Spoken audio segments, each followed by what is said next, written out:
All right, hey guys, we are back.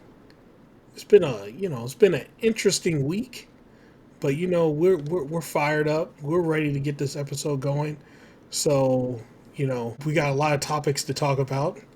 You already know what we're going to talk. One of the first things we're going to talk about at the jump, but it's going to be a fun episode. So, with that, we're going to get ready to do our thing. So, which show are we going to show them today, or are we going to talk about today, Lionel? We are talking about a death-filled episode of Off the Top Rope. At least the first part of it, right? Bro, we take 1 week off and people start dropping like flies. Yeah, Like man. like we can't do an episode 1 week. Man, yeah, like 1 week or in, two people. I'll just say, actually, only one of them. I'll say rest in peace to, and that was Malcolm Jamal Warner. Oh, you know what? I had a thing that I had to say. Yeah. I think you brought it up. We did lose an icon this week. Mm-hmm. We lost someone very special, someone who's been on TV. We grew up watching him. Someone who means a lot to a lot of people in the world, Malcolm Jamal Warner. Yes, sir. I ain't talking about nobody else. Fuck anyone else. Well, you either talk about the other guy that died, which is a Zionist, and then you got, Yeah, nope. and then the one we're gonna, we are also going to talk about. We got two racists up out of here this week. Sadly, Malcolm Jamal Warner had to go with them, but it is what it is. Sadly. Yeah. So we're not going to beat around the bush. And, look, we already know this is, people are going to hit that downvote button or whatever. It doesn't matter. We're going to voice what we're going to voice. Mm-hmm. Right? We ain't being paid by nobody. We don't care. This is our show, damn it. We're going to talk. Even if we were getting paid, fuck, you're not going to stop me from saying what I want to say. Exactly the point, man. We're going to talk about the red and yellow, not necessarily elephant in the room, but the red and yellow racist in the room, right? Mm-hmm. And that is, hey, Hogan passed this week. And, I'll just say the condolences to the family. But we're just going to bring it around. We're going to keep it 100 here. So he's a piece of shit. I know he's looking up at us right now in disgust. Yeah, well, fuck him. Mm-hmm. Look, I'm gonna put it to you this way, right? I'm gonna give you guys a small little monologue today, right? Look, I used to be a fan. I'm an '80s kid. There was impossible to not be a Hogan fan back then. It was just impossible when you were a kid, right? Mm-hmm. I was a kid. I was for sure a Hogan fan. Got into high school, the NWO and all that good stuff. I was a fan then, but hold on. After I got out of high school, I started hearing a lot of the shit that he was doing. A lot of the stuff that he did. Like, ratting out Jesse Ventura and almost like trying to cost Undertaker his job and shit like that, right? Being a union buster. I mean, all that was like, oh man, this guy's a piece of shit. Man, grew up, knowing all that. But then the icing, not even the icing on the cake, the shit on the cake was, you find out even later on that he's a racist piece of shit. And all of a sudden, because he died, people want to absolve him from his racism. No, fuck that. He was dying racist. Okay? And I'm going to paraphrase what he said because, we don't need to bring that, bring certain words into the podcast. But look, he said to his own son, the only thing he fears more than anything is dying and being reincarnated as a black man. Mm-hmm. The black man part was not what he said. Like I said, I paraphrased what he said. Yeah, for the sake of it, we'll hold off on saying the actual word because y'all know what it was. Y'all know what it is. Y'all know right? what it is. And this motherfucker took that to his grave. So all these people out here are like, oh, you can't talk, but no, fuck that. He was racist when he was alive. Shit, if he was living today, he'd be racist. He was racist going in the motherfucking ground too.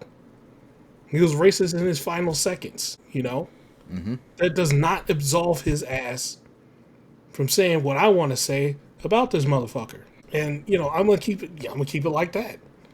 If he didn't want to be called a racist or anything like that, he shouldn't have did it. But we found out who he was. He is who he is, and death does not absolve him from what he's done. Shit, if I was doing the shit he was doing, I got put 6 feet in the ground, you guys be tap dancing on my grave and talking all that kind of shit. To me, I wouldn't be absolved when I die just because he was at the time, the top of pro wrestling and things like that. It does not absolve him from what the fuck he did. So fuck that. He was above the ground a racist. He's in the ground a racist. That's it. That's all I got to say about it. Bro, spot on. Like I will never understand why. I'll say it like this. I've always believed in giving energy that I receive. That's how I live. That's how I've been raised. Like, that's just how my life is. If you are racist towards me or towards my people or towards anything like that, I am not going to give you positive energy back. That's not how I was wired. That's not what I do. And even if he wasn't a racist, which he was, so we're not even going to take that away. He's also a piece of shit of a human being. Yeah. like there's stories everywhere. Like, a bunch of wrestlers have said that they don't like him, right? So because we were fans of Hulk Hogan, and again, like Proffitt said, of course we were fans. I wasn't a fan in the 80s. I was a fan of NWO, right? Great. My next experience with Hogan, because I didn't watch WWE too much at the time, my next experience with him was him ruining TNA. Bro, like, so, and TNA was my favorite promotion at the time. So there's no, I don't believe in giving positive energy just because someone is gone. Just because someone has died does not change who they were, what they did, and who they stand for. And I will say this. Y'all thought people were jumping for joy when Hogan died? If something else were to happen, and I'm not going to go too far because we are being recorded, I know how that is. But if something else were to happen, y'all would be disgusted with a lot of people on the internet, because people have actively talked about throwing barbecues. People have actively talking about throwing parties. So you can take this as a test run, because this wasn't that bad. There were a lot of memes, stuff like that. It was hilarious.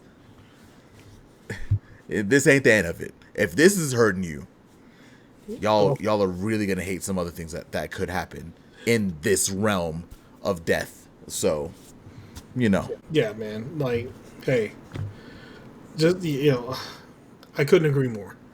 Right. And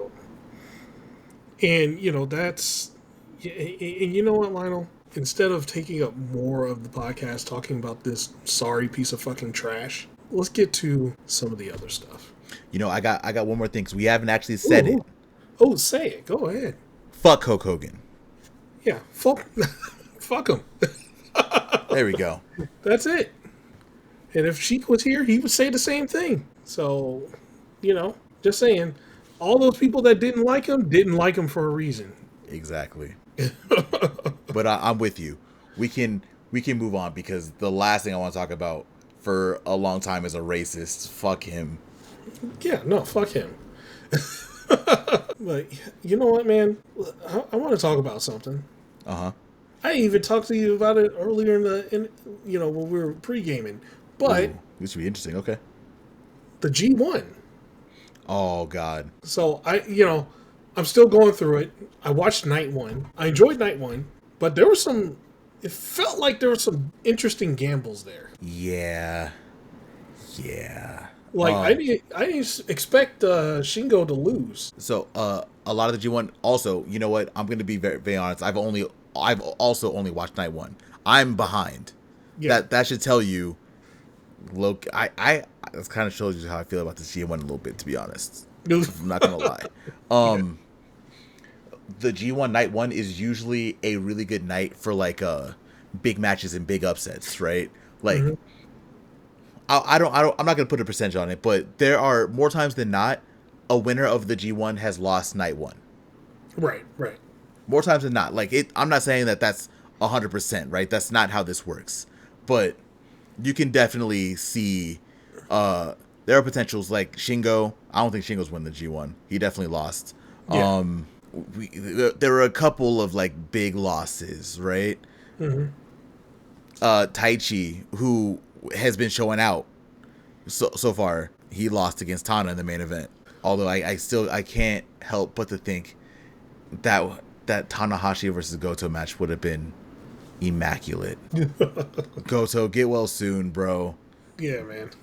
Either get that arm ready so you can play E Honda, and then you can come back and win that world title, bro. But yeah, the vibes around the G1 aren't how they usually are Mm-hmm. at this time of year. Even last year was a little bit more hyped than this year is, and it's kind of weird. And granted, to be fair to myself, also I was traveling that I could not watch the rest of the nights yet. Like that, Yeah. it was impossible. Like I could not, at least not comfortably. Yeah, yeah. So I do want to catch up to see what's going on because I heard that Takeshita and Shingo had like a barn burner, and like this last night that just passed by, I think night 5 was probably like one of the best G1 nights so far. But there is some definitely the vibes definitely do not feel as high as they used to, and Yeah. New Japan fans, I want to know if y'all feel the same way. I've watched the other 4 nights because I can come back next week and be like, Proffitt, we were wrong. Like looking at the shows are great. Yeah. But New Japan fans, if y'all are here, let us know what you think about the G1 so far. Yeah. Yeah. So I watched night one, so I am also going to start go through like the other nights too. Mm-hmm. Try to catch up by next week when we do our next podcast. But night one, night one was cool. I enjoyed Bolton Oleg, that motherfucker. My boy. That guy, man. He goes hard, man. He's so great. There's a reason why he was the one to take that never title off Takeshita. Yeah. Oh yeah. Well, it was what he was what was it? He was an actual wrestler. Like I think not a gold or silver medalist, but he's an Olympic wrestler. Yeah, he was collegiate. He was really good. Yeah. And he looks like it too, because his neck is the size of a fucking. He's the size of a refrigerator, man. Mm-hmm. Just rolling around, wrestling the shit out of people. God bless us. See, we are going on to night 8 on the 30th, so we are behind. Yeah, there'll be a lot of catching up. Callum Newman. I watched the Callum Newman match. He's pretty good, man. He's pretty good. Callum, I kind of feel bad for Callum a little bit because he got thrust in a really weird position with that world title match against Goto, which he did really well in, right? Yeah. But even when we talked about it, we were like, this is not like I like Callum, but it definitely did not feel like a New Japan like built up main event to me. Yeah, the match was still great though. It was like that match in particular felt like a consolation prize, right? Yeah, because it was supposed to be allegedly it's supposed to be Jeff Cobb, and when Jeff dipped, they just kind of put Callum there, and again the match was great. It just didn't. It never felt like Callum was a proper threat to Goto. Yeah. I don't know, man. I'm excited to like sit down and talk about the G1 and really watch it. The one thing we got to talk about though, Yeah. that Gabe Kidd injury. Ugh, that hurt, man. Yeah, like I don't think he was gonna be the one to win the G1, but him going out the way he did, and because I saw that he came back night 2, I believe it was night 3, whatever night that was, and he was like, "Hey, once I'm healed, put me back in. I'm ready to go." And then recently he just said that he had to fully withdraw. Yeah, I think it was what was it, last night? He said it. I think so. Yeah. Yeah. Yeah, that one hurt, man. Because I Gabe Kidd, I like Gabe Kidd a lot. Mm-hmm.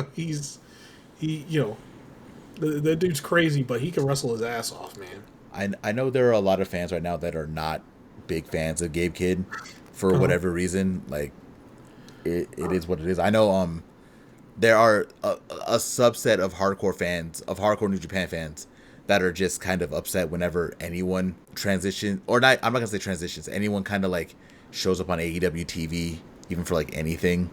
So I know he's kind of like in a weird spot right now, especially with what he's been saying about New Japan and AEW. But Hmm. he's always been great, and this felt like a G1 that he was ready to show. It's like how uh Jesus Christ, Yuya, how Yuya was having like a show out G1 last year, and Yeah. then got hurt in the middle of it. Yep. This felt like it was going to be not Gabe's year, but it felt like it was going to be like a show out performance for Gabe, because he has been everywhere this year. Yeah, man. So all I'm gonna say to like those that just don't like people showing up on AEW and stuff like that. I know it's gonna sound like I'm biased because we're on mainly an AEW podcast, Mm. right? But it is giving New Japan more exposure. No matter what the fuck you say.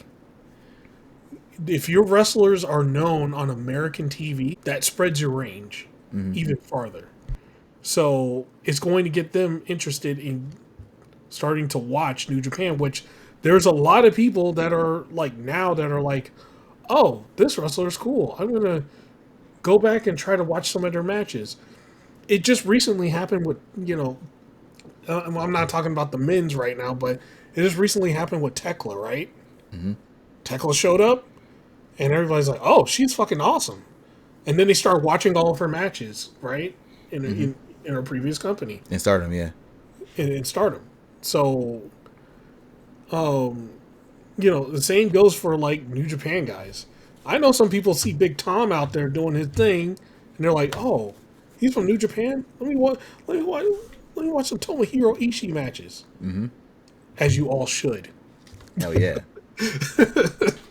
Bro, because Big Tom there's is the shit. this is like really weird middle ground that I'm in, because I am a New Japan fan first. Yes. I have been for a very long time. Hmm. This year though, it definitely feels like a weird year in New Japan. And not just because people are leaving. People leave all the time. Yeah. And we don't have to go on about the people that have left, right? Because we know, like, we could talk, like, Okada's been gone for over a year now. Ospreay's been gone for over a year now. Like, a lot of people have been gone for a very long time. Hmm. And there's this, like, conversation kind of happening a little bit here and there Okay. about, like, the quote unquote soul of New Japan and what New Japan is right now. Like, people were talking about this G1 like it was trash, and don't get me wrong, the vibes definitely are not high with this G1, like, for sure, but still the G1. Some Look, you're gonna get potential match of the year contenders almost every night yeah, for 3 weeks. So, you know, man, like G1 isn't trash at all. Like, no, stop it. no, I'm saying that. Stop it. They've yeah, got. It's the one time of the year where everybody is like, takes that dial and goes to like 120, right? mm-hmm. So come on, stop it. It's gonna be interesting to see what New Japan does, and going into Forbidden Door season is gonna be interesting to see, like, who else New Japan sends over, because it feels like they're, other than Tanahashi, like, Mhm. who else, well, who else is like willing, because we've heard about Tsuji ain't a fan of New Japan, ain't a fan of AEW. Right. There are a few people over there who aren't a fan of AEW. Shota Umino, who has ties to Moxley, I, I mean, he could show up. Like, it's really depends on who is New Japan going to send over. And now that AEW has, in kind of in a smart way, like, extended the range of Forbidden Door instead of just being a AEW New Japan show, you'll get Hmm. CMLL talent who are on every week. You're more likely going to get some, like, maybe a couple Stardom people. You know, like you're gonna get possibly some Rev Pro people, and we're at a point now where we're seeing them all the time. Like Michael Oku was just on Ring of Honor. We kind of talked about that like personally a while ago. Yeah, yeah. Look, you guys haven't watched that match between him and Jay Lethal. That was a barn burner. That was the shit. But yeah, the like I said, I've said it a couple times now. The vibes definitely aren't as high for G1 right now, but I guarantee you, when I sit down and watch these shows, now that I'm at home and I have a chance to watch them, I'm gonna be talking completely different because I know how G1 season is. Yeah, I think. Now I'm gonna propose this. For the next, for the next week, we'll talk about it offline. But we can, instead of combining the AEW show with with our thoughts of the New Japan, we should do a New Japan show similar to the way we were doing the TNA show. That'd be a good idea. And just have like a whole ass New Japan episode where we just talk about the G1, break it down, talk about what we like, didn't like, and just go through it. I'd be really down for that because I'm gonna be honest. I'm a sicko anyway. I'm gonna be caught up by next week. So, including the shows that are gonna be happening this week, I will be caught up. So, I can easily talk about that when we record next week. Yep. Yeah. So, if you guys want to hear that, drop a comment down there and see. If you want us to talk about the New Japan G1, we're gonna do it anyway. But yeah, y'all just show up over there too. Show up over there too. But you know what? Before we go on to AEW, I think the thing. So I kind of see what people are talking about as far as the feeling in New Japan, right? And I don't think it necessarily has anything to do with like. I might sound out of line here, but I don't think it has anything to do with a heart and soul of New Japan. Okay. I think it has more to do with more established stars in New Japan. Like, there's like, cause like, to me, it's like right now, it's Zack Sabre Jr., right? Yota Tsuji. Maybe like Shingo. I would say Bolton Oleg, but he's not like that upper top tier, right? He's the mid tier, kind of the mid tier guy, right? Yeah, I think you get there eventually, but yeah, you're right. Right now, yeah, like the way he's going to get there, right? So, they're building up Shota. They're else for whatever reason, Evil's up there, but I don't know, man. I mean, as much as we've talked about him on the podcast before. Like as much as America and outside of Japan hates Evil is a top heel over there, and he is. Say what you want about Hechicero Torture, I do all the time, because I am not a fan of Hechicero Torture. They are doing their thing over there as the top heels. So. Oh yeah, no, you see them. You know what kind of match you're gonna get as soon as the House of Torture enters, right? Every single time. Every single time, like they're gonna heal the shit out of you. That's what's gonna happen. And they don't break. They don't break. They're not suddenly faces. They do not break. They are going to heal the fuck out of you. Mm-hmm. If you start to like them, they'll heal the fuck out of you again until you don't like them. And let's see. I know I'm probably missing. Like, Takeshita's both AEW and New Japan. So I don't know. DDT. And DDT. So I don't know where to weigh him. Like, I would probably weigh him more towards AEW. But he's got a contract with like all three of those companies, so I could say he's a possible top New Japan guy if they wanted him to be. I kind of feel like there are people that are calling for Takeshita to win, and I feel like that might be just in a really weird way because I love Takeshita too. Don't get me wrong. I'm not gonna say no. I don't want Takeshita to win, but I think that kind of also says where New Japan is right now because there are 19 other people in the G1, and all of them are strictly New Japan talent. And if the only person that we can see winning, the only person that people can see winning is Takeshita, that is kind of might be New Japan's problem right now. Yeah, and again, that goes with kind of like what I was saying earlier. I don't think it's necessarily a heart and soul thing. It's a star problem. more of a star. They might go hand in hand, maybe. I don't know. Like the heart and soul of New Japan at one point in time was, Okada, right? Yeah, He was it. he was the guy. He was that guy. And then it was Kenny, Okada. You got Naito in there. Huh? You can add Naito in there. Tanahashi for sure also. Naito, Tanahashi. I know I'm missing some, but Ospreay. You had all those guys, right? And but besides being the heart and soul, they were all stars. They were big. They show up, it's a big deal. They were stars. Mm-hmm. When you look at New Japan now, and you look at that previous star power that was all built up, the problem right now is they haven't built up the stars. They haven't built them up to like that fever pitch level yet. Like there's some people you look at them, you're like, okay, I can see it, but he's not there yet. Like Yoda Tsuji, I could totally see it. I get them Shinsuke Nakamura vibes when I see Yoda Tsuji, but he's not there. He needs more time. That's honestly the main problem with New Japan right now is that they weren't able to build anyone else because it felt like having the people leave when they left and the way that they left was kind of rough, right? Like Ospreay was like the foreigner face of New Japan, right? Mm-hmm. He left. Okada was the guy, right? Like Okada was the guy after Tanahashi. He's done. Tanahashi is, he's retiring in 6 months. Naito's gone, right?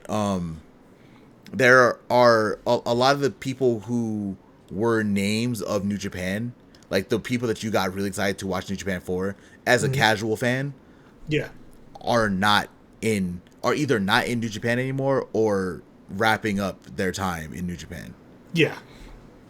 And it was the way that no one was ever actually built up to take them on. And I'm not gonna lay fault because we don't know the inner workings, but low key Okada going out the way that he did, losing to nobody, kinda hurts.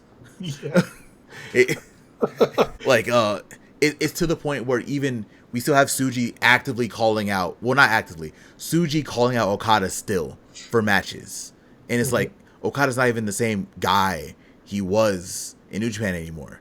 Like he's not the good guy face that portrays himself as the best wrestler on the planet. He is a dastardly heel who will still be the best wrestler on the planet, but will absolutely use any weakness against you to win. Yeah. Like, so Okada's not even the same person anymore. So Tsuji being Okada now, I mean, sure, you beat Kazuchika Okada, but it's not the Rainmaker anymore, which is low-key something we got to talk about a little bit later too, because we didn't get to talk about the Okada music change and that kind of stuff, but eventually we'll talk about that. Yeah, we'll talk about that. But yeah, I agree. It's not the same Okada. But you know what? Here's the interesting thing, right? Mm-hmm. Kenny Omega is not the same Kenny Omega either, right? But there's something that happens when they get into the Tokyo Dome. Something that happens, and for a moment, for that 30 minutes, for that 45 minutes, that hour, whatever, right? Something happens, and they become who they were for that short amount of time. Well, the problem is they got to go back. They got to go back, yeah. If I feel like if Okada went back and Yoda Tsuji goaded him enough to where Okada went back to wrestle him in the Tokyo Dome at the biggest show of the year, I think we'd see Rainmaker Okada. 100%. We'd see that Okada. He would bring that shit out. Well, we got to get there first. That's the problem. Yeah, we got to get there. Yeah, we got to, like, the question is, like, does Okada even want to do that? Because let's be real. The reason I love New Japan because it's sports oriented. By sports oriented, sometimes they be beating the shit out of each other. Mm-hmm. Like sometimes they be really wailing on each other. Oh yeah. Well, so like, does Okada want to do that? Because right now, and this isn't a knock on AEW, because AEW, they have some hard hit matches every once in a while also. Most at this point, mostly in the women's division, but that's something we can talk about later. But you work an easier style. Okada can run at like 30%, 45, 50%, and still be one of the best wrestlers on the planet in AEW. Like, it's do you really, if you're Okada, do you really want to go back to Tokyo Dome to get like smacked around? Because you know, someone like Tsuji, if Tsuji's gonna be in the ring with you, Tsuji gonna try to light you up. Because sometimes I don't know if Tsuji thinks this is, if Tsuji knows that this is like, you know, professional wrestling. He Eddie Kingston's him. Yeah, it's possible. Because the way Tsuji be talking sometimes, I can't tell if he like understands that it's a business and, you know, it's not, you don't have to hate somebody. Like, I don't know, like that's a whole nother thing also. It's just yeah, the main thing is about getting Okada there. And if Okada doesn't want to go there, then yeah. Well, you know what? The thing that could set it up, right? Because he doesn't want to come out to, you know, AEW and, you know, do a forbidden door. But if that opportunity was to get Okada in the Tokyo Dome, you should get your ass over there to get Okada to come to the Tokyo Dome to face you. mm-hmm. It's a two-way street, right? Like, you got to be willing to do that. You can't just be shooting your shot all the way from Japan and just never come over and, you know, try to set things up, try to set that thing up to where we get it to where it could be Tsuji versus Okada. Yeah, I mean, and that's a whole nother can of worms too, right? Because yeah, like there's a lot of things that need to happen to make that happen, even if that is a thing. That's why at this point, the only way to make stars in New Japan right now is let them win tournaments. Tsuji won the New Japan Cup. Like, whoever wins this G1 should be positioned as your next big star, which is low-key why I'm kind of okay if Takeshita doesn't win, because as much as I don't know how much Takeshita wants an IWGP World Heavyweight Championship. He's been a fan of New Japan since he was a child, so he might want that. And if that's what you want, that's great. Yeah. He also has an AEW World Championship run waiting for him. Oh yeah, like if we'll just theorize, right? If he happened to win the IWGP World Championship, you already know after he loses it, an AEW World Championship is right behind that. Mm-hmm. And, you know, it's going to be great. But you know what? In AEW, we're going to get Takeshita versus Okada. Yeah. Sooner than later. Most likely when he comes back. For the Unified Championship. Mm-hmm. So, we're going to get that too. Which the Unified Championship is the second world title. I don't care what the fuck you guys say now. I mean, the first feud is Okada and Swerve. Yeah. So, I mean, what can you say? I mean, Swerve is a top guy in AEW. So, like, if you're starting with Okada Omega and you go to Okada Swerve, yeah, you're positioning that as a very high title. Yeah, it's like a world title equivalent at that point. But going back to New Japan, all they have to do at this point, they got to build stars internally in New Japan. That's what they got to do. That's why this G1 is so important. Which is why I'm not the biggest fan of Takeshita winning it right now. Takeshita will always have a chance to win the IWGP World Heavyweight Championship. Right now, New Japan needs to establish a star. Yeah, I agree. Here's the thing: Takeshita doesn't need to win it. No, and he really shouldn't. All he needs to do is just show out, at the G1. That's it. Which is Takeshita. You know he is. Yeah, you know he is. I'm gonna be biased here, but I want Tsuji to win. Yeah. I think he's like the perfect guy to, like, if you want to put all your chips on somebody to go to, possibly take the company to the next level. I think Tsuji's the guy. I mean, Tsuji's been my pick. You know what I mean? Tsuji's my pick. I can see if you want to make Yuya a star, have Yuya win. Sadly, that in a really weird way, Those are the only two that I can really fully see winning and becoming like stars, right? It's those Yeah, two. Now that Gabe is out, but Gabe probably shouldn't have been the one to win the G1 this year anyway either. yeah. Well, Gabe Kidd would probably be in the same. He was probably in the same position as Takeshita, right? Mm-hmm. Go out there, put on some awesome matches, and show your ass out there. That's it. Yeah. And Gabe Kidd would have did that. he would have gave it to you and did all that.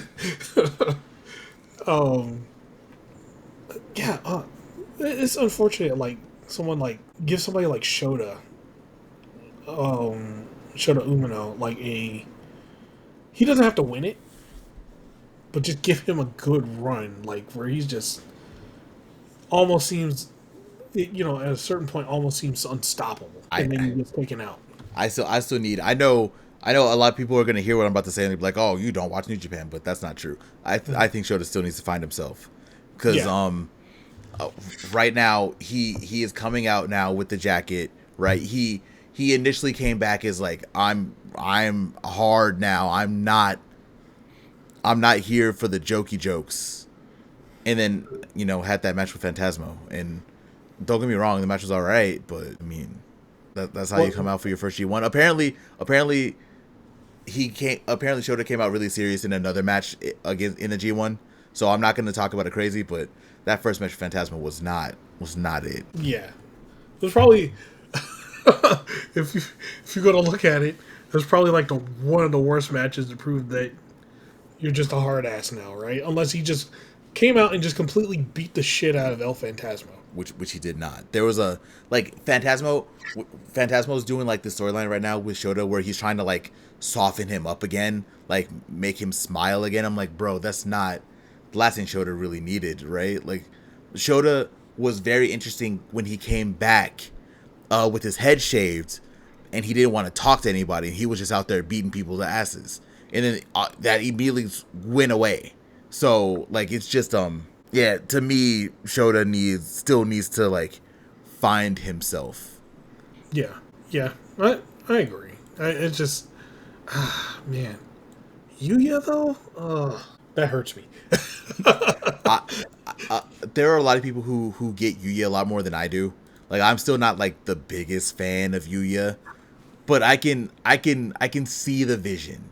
Like I can see it because I know a lot of people were really high on Yuya during the G1 last year because he was showing out.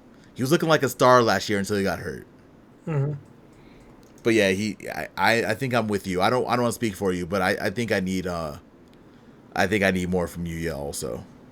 Yeah, well, I guess like my only thing with Yuya was like, even though he was showing out last year, right?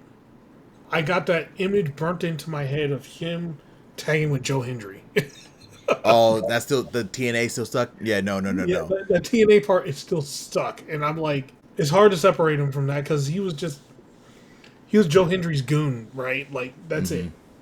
He I can tell you this right now. He is definitely not TNA Yuya, like at all. Yeah, thank goodness. Yeah, no. You don't I get it because I feel like that's probably like the most that you've been exposed to Yuya for sure. Yeah. I think I'm happy I didn't really watch TNA like that, and I haven't for a while because I still as much as I'm not the biggest fan of Yuya Uemura, at least I don't think of him as Joe Hendry's right hand man. So I'll take that as a win. Yeah. But at the same time, he almost, like in a way, the way kind of how they portray him in a way in New Japan, they almost portray him like Tanahashi in a way. Bro, yes. But he feels like a star sometimes too.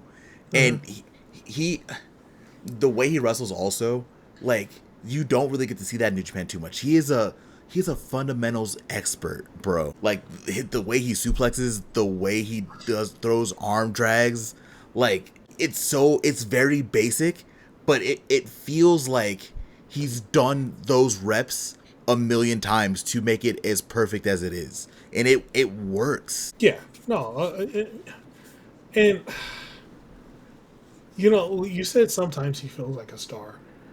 I think the thing is he doesn't. He'll have an on night where he's 100%. You're like, oh shit, that's the guy. That's the dude right there. Mm-hmm. And then the next night he'll shit the bed. Yuya, in my opinion, I feel you. I get that. Yuya definitely is not like a Suji, because Suji can go out there and have a good match with anybody, right? Like he'll go out there and wrestle like a broomstick and have a good match.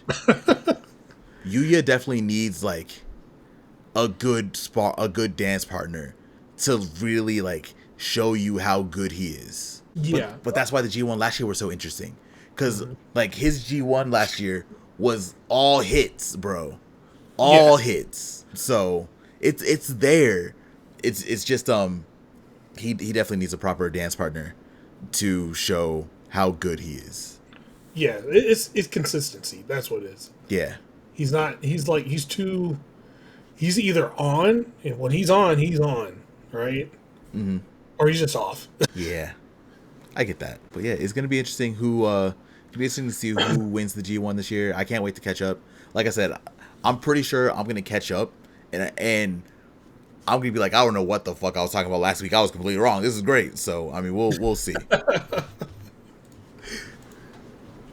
Yeah, man. All right, man. So we talked about New Japan. You know what? I think it's time. Unless you have anything else. Do you have anything else, man? I got nothing. I think it's time for us to hit this AEW. Oh, let's do it. Okay. So we're going to talk about some AEW Dynamite. I know we didn't talk about last week's Dynamite. You know, it is in the past now. Mm-hmm. It was a good time. Last week's Dynamite was fantastic. But we talk about this week's. I do think last week's better than this week's, which I'm sad I wasn't here so we could talk about it. Oh man, last week was that was good. Mm-hmm. Both Dynamite and Collision. And so this week, you know, we start out, we have Hangman and MJF immediately like going face to face. And you know, it's the best way I can say it is Hangman's pretty much like, yo, when you catch that in, I'm gonna beat your ass. That's it.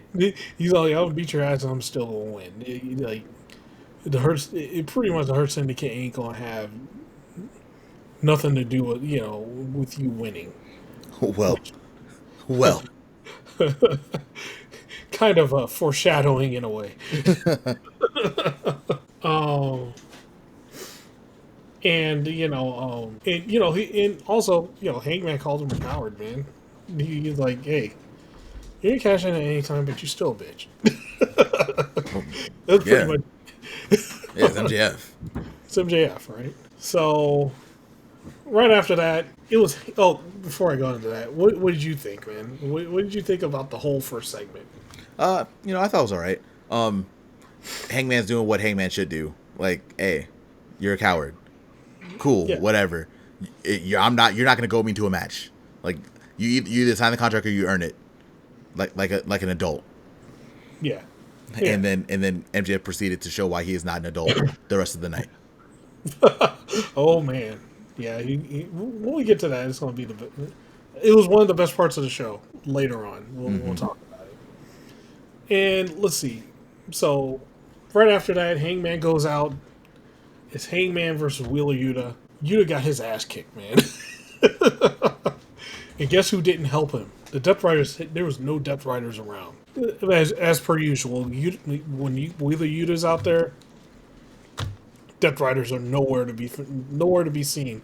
He just gets the hell beat out of them every single time. And unfortunate for him, it's a determined Hangman to finally end this thing once and for all. So, yeah, he just beat the shit out of Wheeler Yuta. This match was no longer than 10 minutes. And, of course, he pins him. He hits a buckshot lariat, pins him. And then Hangman got the chain and started beating the hell out of him some more. And, literally bloodied Yuta. And, And, when Hangman finally stopped, you hear the commentary is like, hey, we need somebody, we call for help because you just getting killed in here. And that was that was pretty much it, man. The Death Riders didn't rescue Wheeler Yuta. He just got the hell beat out of him for about 5 minutes after the match by Hangman. Bleeding. Got hit with that chain, bleeding. Bleeding all over the fucking place. Mm-hmm. Yeah, bro. So, the match was, match was all right. Yeah, the match was what it was, right? It was just Hangman doing his thing and starting to take out the Death Riders before their match. Mm-hmm. It was definitely the after that was more interesting, which, again, we'll see if that shows up anywhere. I don't think it will, because no one's supposed to be at ringside that night. If they do, they get fired. So, yeah. Get him out of here. I think Willie Yuta's going to be fired. You just show up on Ring of Honor every week after that. Oh,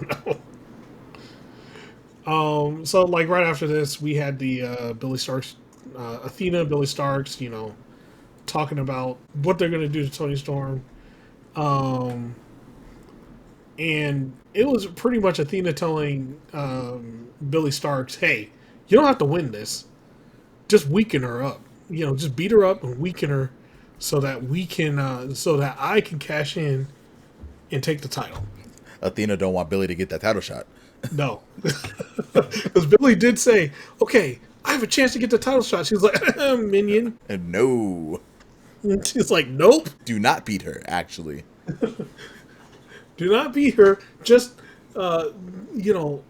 weaken her. That's all I need you to do. So I can swoop in and get the title. Mm-hmm. So, then we find out there is, so what I forgot to say is at the beginning of Dynamite, we were immediately shown that there is a tag team tournament with that's going to go on these next few weeks, and that we're going to get, the tournament's going to start on Dynamite, and whoever wins gets a shot at the World Tag Team Champs.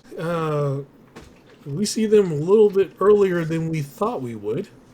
But, this was FTR versus Jet Speed. This match was fantastic. That was a damn good match. It was so good. I'm not going to go through it. You guys should watch it. FTR ends up winning. There was a lot of kickouts. There was a lot of things. But, man, this match was good. At the end of the match, Adam Copeland comes out. And, Stokely was like, oh, hell no. Hey, I told you can't come out.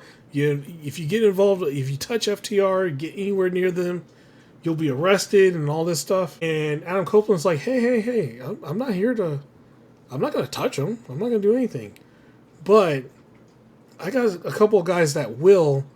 And, oh, by the way, they hurt people. And out comes the Hurt Syndicate. And they give the belts to MVP.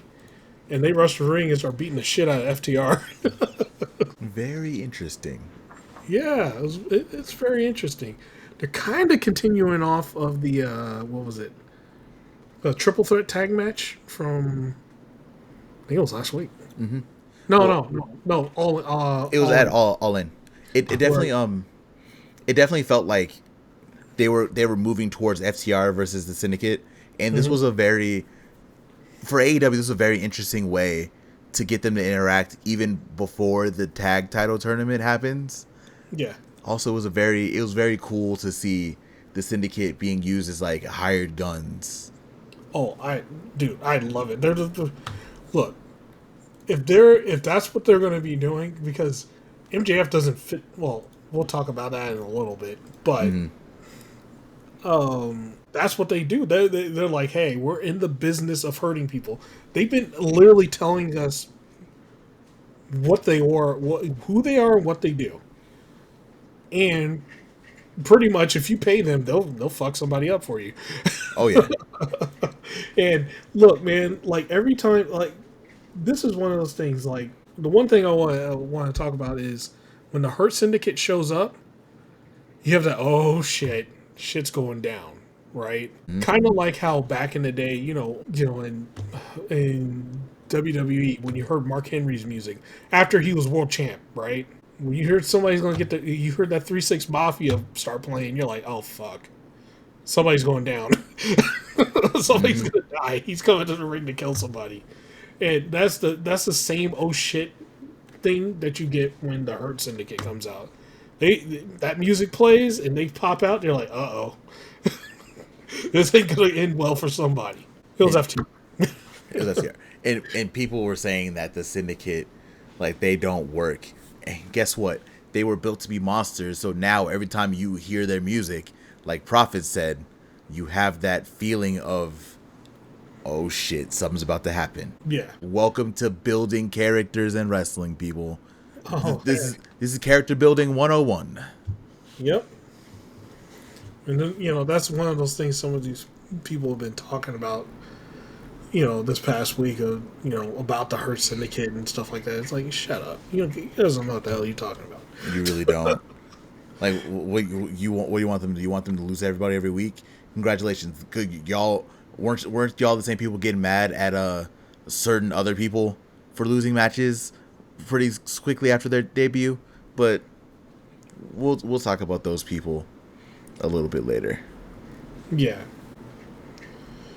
So yeah, that segment, everything after the awesome jet speed match, the end segment was also awesome. And at the end, Adam Copeland didn't get his hands on Big Stoke.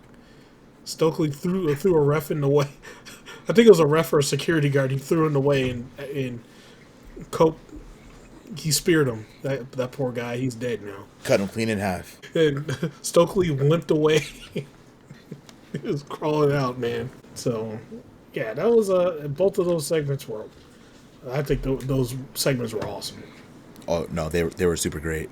Like, it was I definitely think I want to see the Syndicate use like this a little bit more. It was actually really cool to see Copeland be the first one to do it also. Like the first one to like really do it. And the repercussions of this happening later happened very quickly, and I'm very excited to talk about that when we get there. Yeah, man. You know what? Cope is always the first one to do everything. He's the first one to go after the Death Riders, like literally at them. Mm-hmm.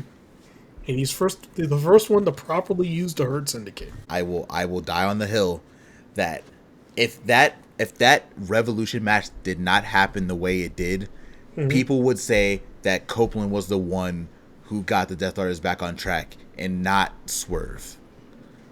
Oh, it was totally Cope. It was totally Cope. The feud was great. The only thing that sucked was that Revolution main event. If that main event had stuck the landing, we would have been talking about how the Death Riders have been really good since January instead of what we got. Right. If that main event would have stuck the landing like the main event literally the next night, if that main event from the next night was the main event at Revolution, it would have stuck the landing and everything would have been great. Mm-hmm. Also, while we're right here, I know we're gonna get there at the end of Dynamite, but Moxley also had rematches for the AEW World Championship. We just talked about Copeland. So, please, people, stop being confused about why a former world champion would like a rematch for his championship that he lost. Yeah, that's literally how they close out feuds. Like, I don't know why this is a foreign topic to people, right? Like, I know why, but I don't want to say because that will put a spin on an already certain company negative podcast. So well, no, even they do it over there. I don't know what the fuck they talking about. No, dude. ever since Roman, and Roman disappears all the time. Cena disappears all the time. So I guess over there, it's very normal to have your world champion not show up after they lose, and that's literally how it's never been. Yeah. But because that's been happening recently over there, people want to use that logic here. Like, why wasn't the Texas Death Match the final thing? Well, guess what? They didn't have a straight up wrestling match. Like, it took an Avenger like situation for Hangman to win. So of course Moxley, who has been stacking the deck again for himself this entire time, would be upset that he lost in an Avenger type situation because he has always been the one with the backup. Yeah, like So it was literally Avengers Endgame. yeah, it makes a lot of sense why Moxley isn't just moving on. If you were to lose something, you wouldn't want to move on either. So, we'll talk about that a little bit more when we get to the main event. But yeah, we were already right here. You talked about Cope, and it was right there. I just had to do it because there was Oh yeah, a lot of really weird takes on that this week. well, we're about to talk about it again in a second. Yeah. with Moxley when he talked about the All in Texas part. So so right after right after Jet Speed and Cope and stuff like that, we had Nick Wayne and company. They're now called Uncaged. Pun. They're no longer called the Patriarchy. They're called Uncaged. And Nick Wayne pretty much talked about how he's stepping up to be the head of the family and stuff like that, and they're going to be proving why they are the most dangerous faction in AEW. And yeah, that's it. Okay. Yeah. Okay. That's it. Yeah, whatever. Yeah. You don't have Luchasaurus, so you're not there yet. Yeah, like great. I need to see it. Yeah. No, I'm not convinced. Yeah, no. After Saturday, also, I'm still not really fully convinced yet. But I think if AR Fox gets him in a dark alley, he's done for. Yeah. Although we'll talk about that kick that Nick Wayne did on to start that match. Oh yeah. That part I was like, oh, you know what? Maybe he's right. But then proceeded to prove me right otherwise, saying like, yeah, you're great. Don't get me wrong. You both are great wrestlers, but y'all need something else. Oh, he's going through the old Ospreay phase. When he decides to finally bulk up a little bit, problem with Nick Wayne, that boy is small, man. He's 19. Yeah. 19 years I know. old. I get it. I'm not saying anything. Yeah, it's like Ospreay. Ospreay was small in the beginning, right? And then he finally was like, "Okay, I gotta bulk up." He bulked up, right? Nick Wayne's brain. Go ahead. His brain isn't even fully developed yet. He'll get there. He'll like I said, he's going through the Ospreay phase. He's going through the same steps as Ospreay. In mid-20s, he's going to be like, you know what, I need to bulk up. Once he bulks up, then he'll be a threat. Once his brain fully develops and he becomes who he actually is because he's 19, he'll bulk. I don't even think he can bulk up too much at 19 years old the way he wrestles and stuff like that. Actually, he can. Like, it's if he took the weights seriously, and I'm not saying he has to take any performance-enhancing drugs or anything like that. He's 19, so if he lifts like 2 pounds, he's gonna expand, right? Like, yeah. he'll grow into his body eventually. Like he will get there eventually. Yeah, he'll get there eventually. Like, if he starts hitting them weights really hard, he could probably gain like 20, 30 pounds of muscle at his age right now very quickly. Mm-hmm. Probably within a year. And still be as agile as he is right now. So, you'll get there. Yeah, he'll get there. So, right after that, we had Ospreay, and he was talking about his, hey, it was pretty much a, hey, you beat me at All In. Hey, you were resilient. You did all that stuff. But can you do it the next night? Can you do it the next night after that? Can you do it again? And he's pretty much like, yo, I want my rematch. That's what this thing was all about. He wants his rematch. And he's questioning whether Hangman can just do it again against Moxley. Mm-hmm. So I thought it was a good promo. To get us to the next part, but this is definitely like one of those, hey, if you beat me, it's over. Yeah. Type. You've proven you can do it more than once. without any outside interference. That's pretty much what it is. Mm-hmm. We just talked about, so I won't rehash what we just talked about literally 6 minutes ago. Yeah. But yeah, it makes total sense why Jon Moxley will want a rematch for the lost AEW World Championship. That's how this usually works. So Yep. Also, so after this, go ahead, man. Oh no, go no. ahead. Also, I'm not gonna be mad at seeing Moxley and Hangman again. Are you kidding me? Like, are you kidding me? We're gonna get Moxley in a straight up wrestling match, and you know how Moxley is, and you know how much Moxley loves Hangman. Look, They're about to have a barn burner next week. Oh, yeah, they are. Actually, next week's matches are kind of insane, if you ask me. Mm-hmm. There's going to be a lot of bar burners, man. Their last week in Chicago, they're really pulling out all the stops. Yeah, they got 2 nights there, too. Yep. So, it's Wednesday. Remember, guys, Collision is going to be on Thursday.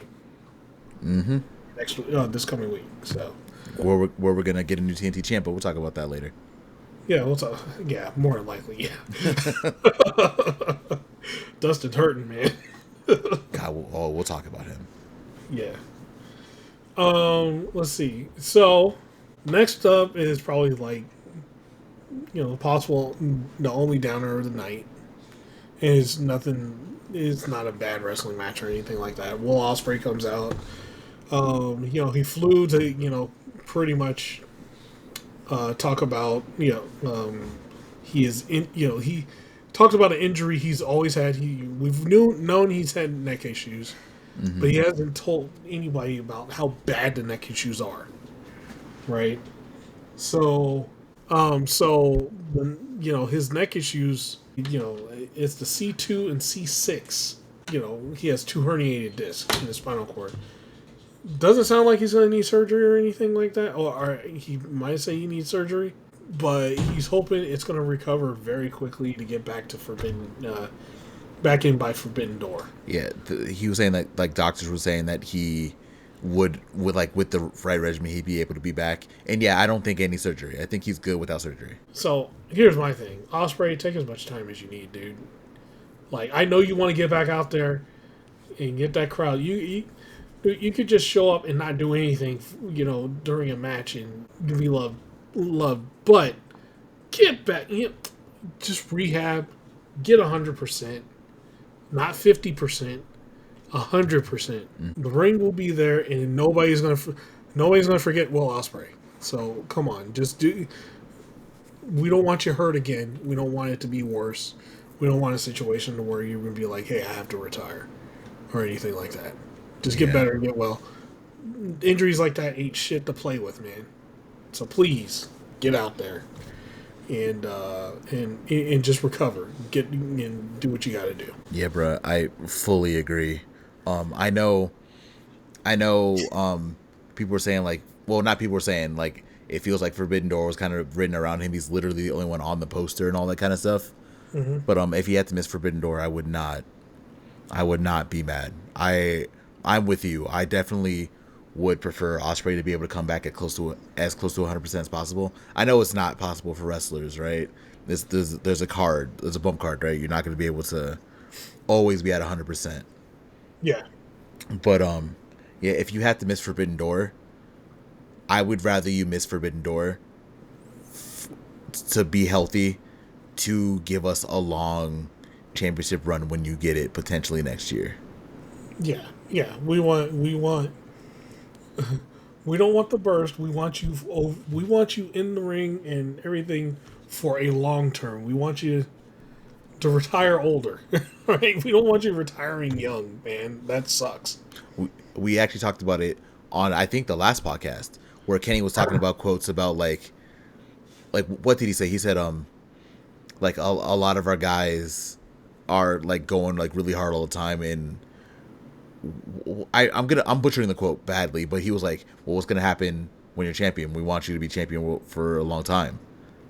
Ospreay's in that boat where we definitely do not want you to rush back from a neck injury. Just take your time, come back, and once you're 100%, make the run. Yeah, we want you to come back for that run, man, and we want to be uninterrupted run. We want you to be well, and shit, we want you to be good in the future too when you do decide to retire, and not retire because of injury. Yeah. The one thing I like about wrestling currently is that we have a lot more people that are able to retire and still go out and play with their kids, or go still like work out normally and not have to worry about like any kind of like addiction, things like that.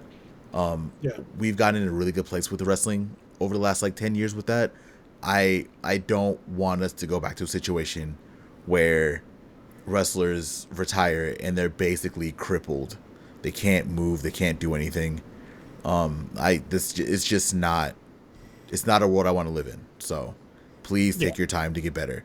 That's not just for Ospreay, for every wrestler. Mm-hmm. Take your time to get better, and you don't have to go balls to the wall all the time. Yep, I totally agree.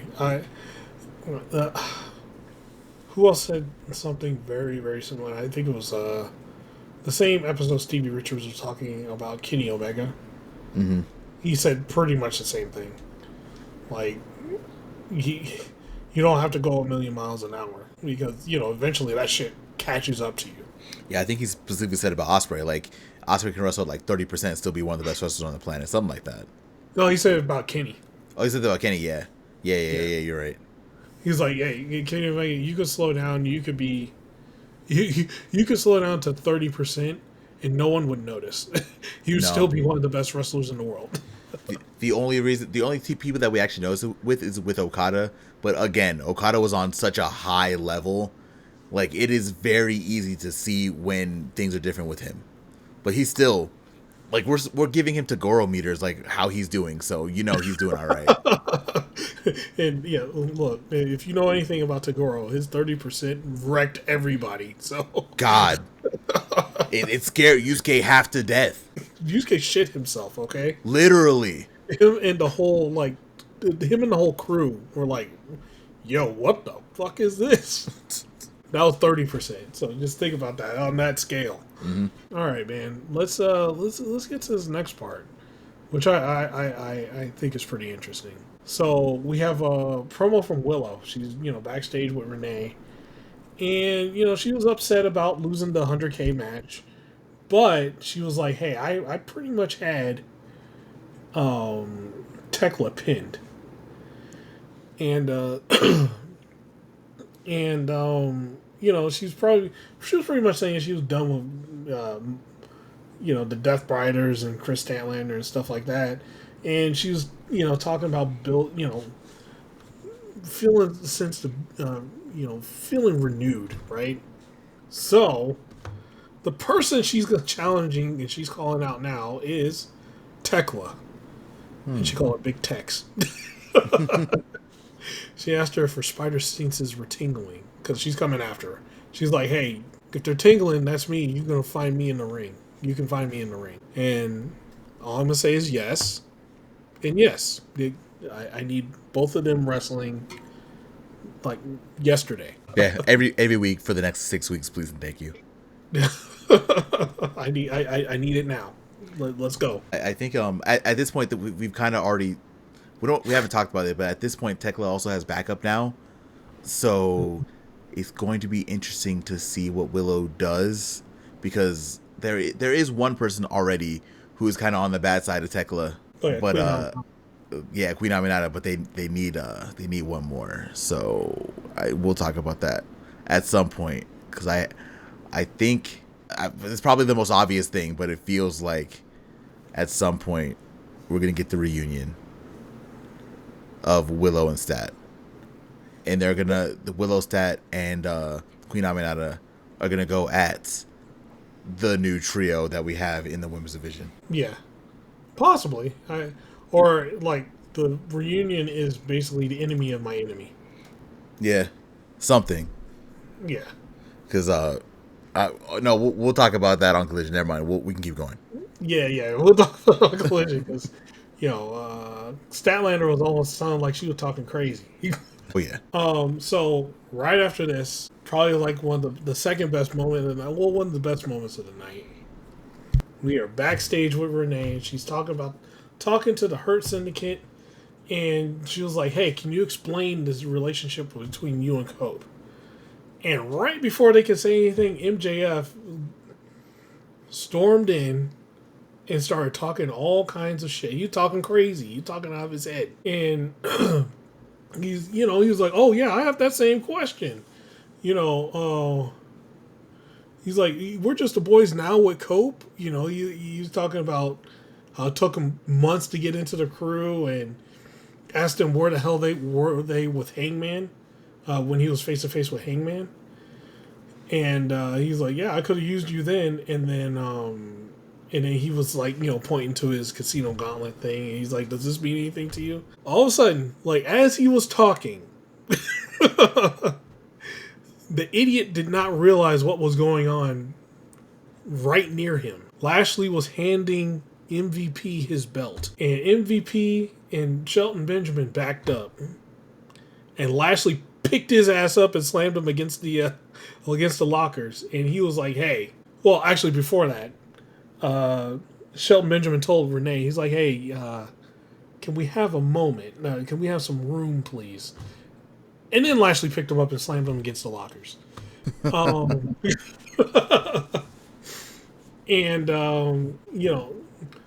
Lashley let it be known. He's like, hey, we don't need to help your ass. Cool shit. He's like, for one, we're not your lackeys. And he's like, every week it's I. And as far as I'm concerned, I want you out of the Hurt Syndicate. And he gave him the thumbs down.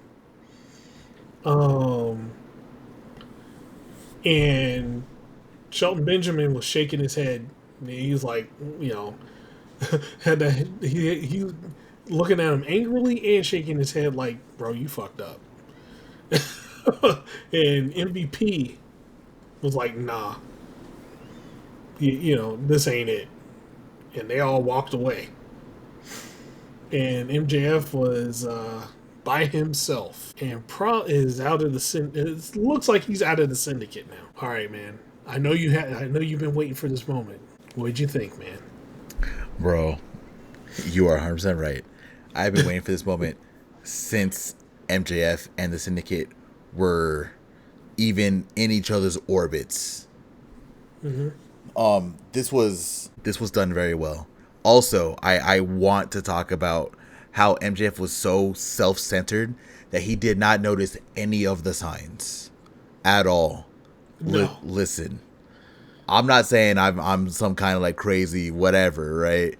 But you kind of got to know your surroundings and know your area, and you got to be able to feel body language. Yeah. MJF busted in there talking shit. Shelton, like you said, was like, hey, Renee, bounce. They're all looking at each other. Bobby is actively tensing up. And it's not like they're wearing a suit right now, right? It's not like they're in suits. They're in their wrestling gear. So it's not like they can hide that they're tensing up or anything like that. They're all looking at each other. MVP looks right at Bobby. And it's like, all right. You win. Handed over the title. Got yoked up. Because MJF was not paying attention to anything. Nope. Because MJF thought that because he joined the syndicate was going to do everything for him. And now he's out. As he should be. Look, yeah, and this is another thing. And it's also a cultural thing, too, that I'm about to say. Mm-hmm. So, and you can agree with me, Lionel. Correct me if I'm wrong. Okay. But as black people, when we get pissed off, there's a warning sign that we shoot first. Every time. The first warning is we take off something. Whether it's glasses. In this case, it was Bobby Lashley handing over that belt. Mm-hmm. MJF did not read that sign. That sign was, okay, here's the warning, and I'm about to fuck you up. Mm-hmm. 100%. He didn't read any of those warnings. And when look, you got 3 black men there, and they all look at each other like, this motherfucker is talking crazy. Mm-hmm. And when one of them nods like, all right, like MVP did the all right, he nodded his head. MJF should have known something was about to happen. Well, MJF was so far up his own ass, he didn't even notice. And that's a good point that you said. There was a lot of communication going on the side of the syndicate that if y'all don't know, take a second. I'm pretty sure it's on YouTube already. Watch the segment again. Mm-hmm. And don't watch MJF walking in. Don't watch anything else. Watch the syndicate. Watch them as MJF is talking. The signs were already there. MJF just was too far up his own ass to see him. Yeah, yeah. And, hey, all the warning signs were there. Me and you, being black men, we saw the signs. Oh, yeah, instantly. They looked at each other and was like, this motherfucker talking crazy. And it was the mutual agreement. Do your thing. Bobby handed over that belt. MVP moved back, and him. He should have known something was going on when him and Shelton both moved back. Mm-hmm. That was your ass right there. MJF couldn't see it because, again, MJF only cares about MJF. Yep.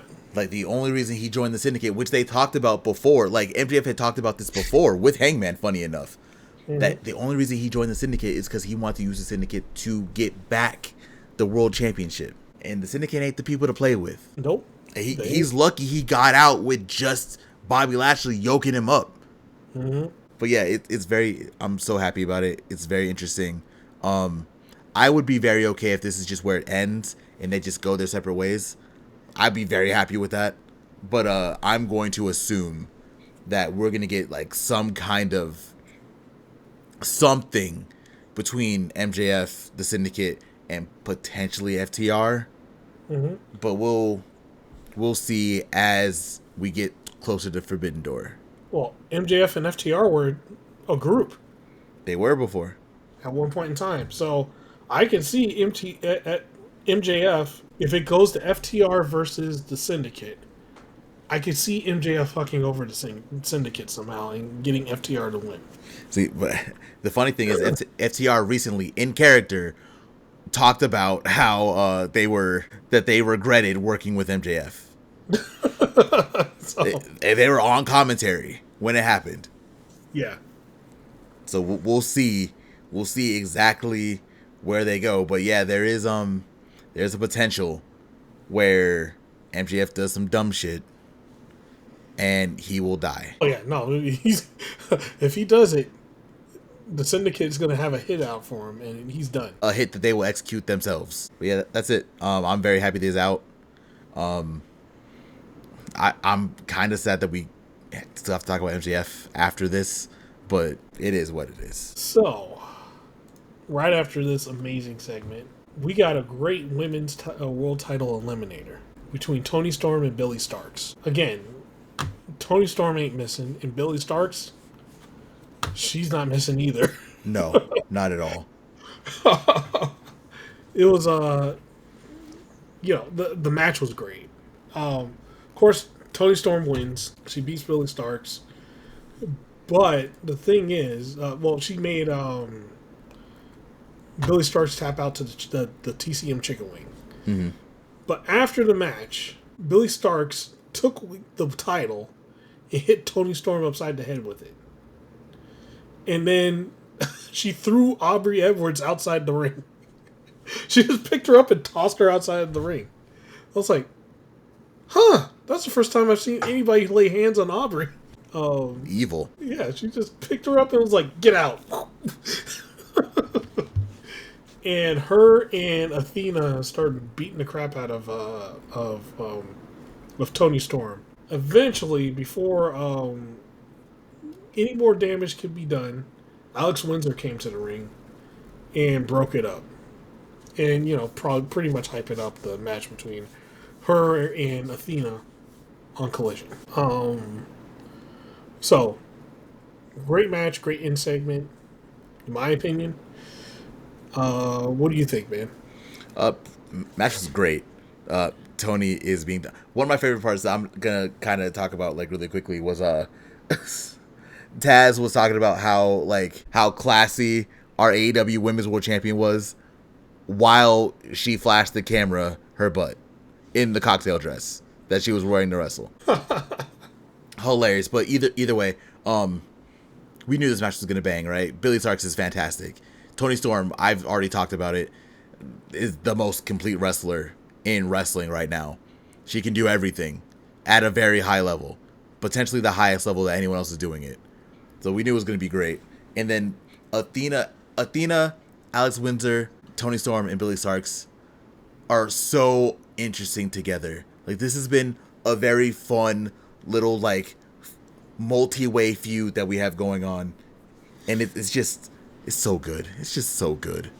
Yeah, it's the feud's excellent, and oh man, I'm glad Athena's on TV every week. I'm glad Billie Starkz is also on TV because it's a long time coming. We've been waiting for 3 years, I think. Yeah, for like for Athena, yeah, for both. I'm glad Billie Starkz was in Ring of Honor this whole time, and had her pretty much had Athena as a mentor. So now she's a beast. Mm-hmm. So it's all good stuff, man.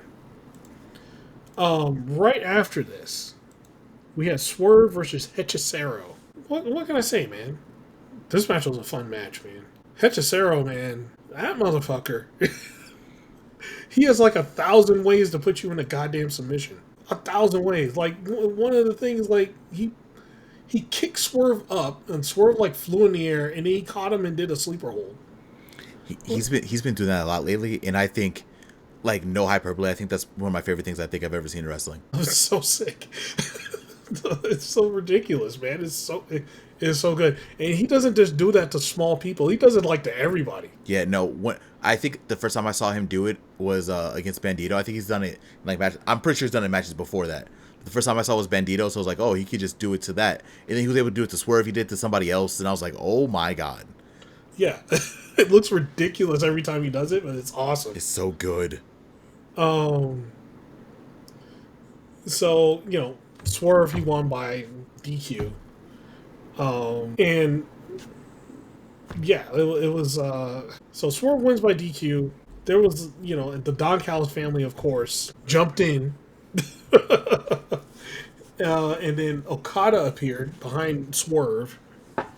And he was looking to hit him with the steel chair, and then but Swerve wasn't having it, dude. And because Okada was about trying to hit him with the tombstone, Swerve got out, and then when Swerve was about to do something to Okada was like, "Nope," got out of the ring, and that was it. So what did you think about the match and the ending, man? God, I thought the match was fantastic.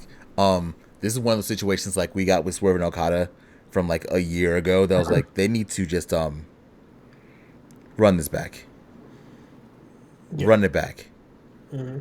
Like at some point, run it back. Give us the full thing. Give us a full million minute feud. But whatever. I think it was great. We're getting more with Okada and Swerve also, which is great. I have nothing bad to say about the match of the segment. It was fantastic. Yeah, it was a fantastic match. And yeah, I think they need a full on match, no interference. Let them go at it. Mm-hmm. So I'm gonna pretty much rapid fire this because this shit's like these last few segments are, they're whatever. Pretty much, yeah. I'm with you. So Ricochet and the Gates of Agony, they're pretty much like, hey, we won that 200,000 in that 400 that 4-way tag, and pretty much they're investing for the quest for gold. So whatever that is, we'll find out. So something's gonna happen with Ricochet and the Gates of Agony, and they're going after somebody. So we'll find out who soon. Mm-hmm. It's pretty much that. MJF, Mark Briscoe, pretty much they cross paths again. MJF being MJF talks shit about certain people he should not be talking about. Pisses Mark Briscoe off again. And it was pretty much like MJF ran away before Mark Briscoe could retaliate and whoop his ass. Coward. Mark Briscoe, I'm gonna whoop your ass, and that's pretty much what was about to happen. So right after this, Mark Briscoe he won against Claudio. Mark Briscoe he wins. He beats Claudio with the J Driller. Well, not the J Driller. The You small package. small package, yeah. He got the wrestling move on him. Claudio was shocked. Claudio's always. No one's gonna hit Claudio with the finish. No, He'll get rolled up. He'll kick out of everything. You put him in SmackDown. His kick out is like at 1,000. He'll never die. Mm-hmm. Or if you do the Undertaker challenge in, I think it was WWE 2K14 or 13. Oh yeah. Beat the Undertaker streak or whatever. Yeah. Yeah, he kicked out of everything. You could beat the shit out of him for an hour. Fuck that game. Anyways, last but not least, the Death Riders come out after that match. They attack Briscoe, and they challenge and then Hangman comes out. He challenges Moxley, calls him a dumbass, of course. And Tony Khan made it official. But Tony Khan added a stipulation: no one can be ringside or interfere with this match. And it's going to be for the AEW World Championship in Chicago next week. Hangman said, "I'm the champion. We go by my rules now." Yeah, as it should be. Because Moxley gave everybody else his rules, so it's Hangman's time. Mm-hmm. All right, so that was Dynamite. So what did you think, man? I thought it was a really good episode of Dynamite. I feel like this episode was definitely like a setup for for us this week, because this is the last week of them being in Chicago, and these feel like they're going to be really big shows. Collision was kind of the same way. Collision felt like it was like a setup episode to next week, but yeah, overall it was still a really good episode. I really enjoyed it. Yeah, it was a fun episode. So with that, let's get to Collision. Low-key, we're gonna kind of rapid fire this one also, because like a lot, kind of not a ton happened. We start with our TNT Championship match. Our new champion Dustin Rhodes faced Lee Moriarty. Dustin Rhodes was able to beat Lee Moriarty with a small package. The match wasn't super great.